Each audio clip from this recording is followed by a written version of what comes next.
ଶ୍ରୀମଦ୍ ଭଗବତ୍ ଗୀତାରୁ ମୋତେ ମିଳିଥିବା 5ଟି ଅମୂଲ୍ୟ ବାଣୀ, ଯାହା ଆପଣଙ୍କ ଜୀବନଟିକୁ ସମ୍ପୂର୍ଣ୍ଣ ଭାବରେ ବଦଳାଇ ଦେବ। ତେଣୁ କମେଣ୍ଟରେ ରାଧେ ରାଧେ ନିଶ୍ଚୟ ଲେଖନ୍ତୁ ଏବଂ ଭିଡ଼ିଓଟିକୁ ଶେଷ ପର୍ଯ୍ୟନ୍ତ ନିଶ୍ଚୟ ଦେଖନ୍ତୁ। ନମ୍ବର 1, କିଏ କ'ଣ କରୁଛି, କାହା ପାଇଁ କରୁଛି, କାହିଁକି କରୁଛି, ଏହି କୋଶ୍ଚିନ୍ରୁ ଆପଣ ଯେତେ ମାତ୍ରାରେ ଦୂରେଇ ରହିବେ, ଆପଣଙ୍କ ଜୀବନଟି ସେତେ ମାତ୍ରାରେ ସଫଳ ହୋଇ ଚାଲିବ।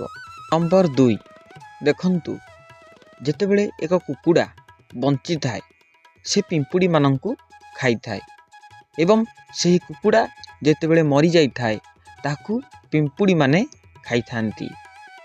ମୋରାଲ ଅଫ୍ ଷ୍ଟୋରି ଯେ କର୍ମ ସମସ୍ତଙ୍କ ପାଇଁ ସମାନ ଅଟେ। ତେଣୁ ଆପଣ ଭଲ କର୍ମ କରିବାକୁ ଚେଷ୍ଟା କରନ୍ତୁ।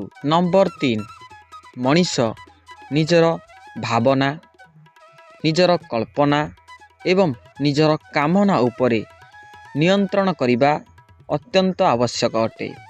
ନଚେତ୍ ସେ କେବେ ସୁଖୀ ମଣିଷ ହୋଇପାରିବ ନାହିଁ। ନମ୍ବର 4, ଯେଉଁ ମଣିଷ ନିଜର ବୁଦ୍ଧିକି ଛାଡ଼ି ଭାବନାରେ ବୋହି ଯାଇଥାଏ ସେହି ମଣିଷକୁ ମୂର୍ଖ ବନାଇବା ପାଇଁ 5 ମିନିଟ୍ ମଧ୍ୟ ଲାଗିନଥାଏ।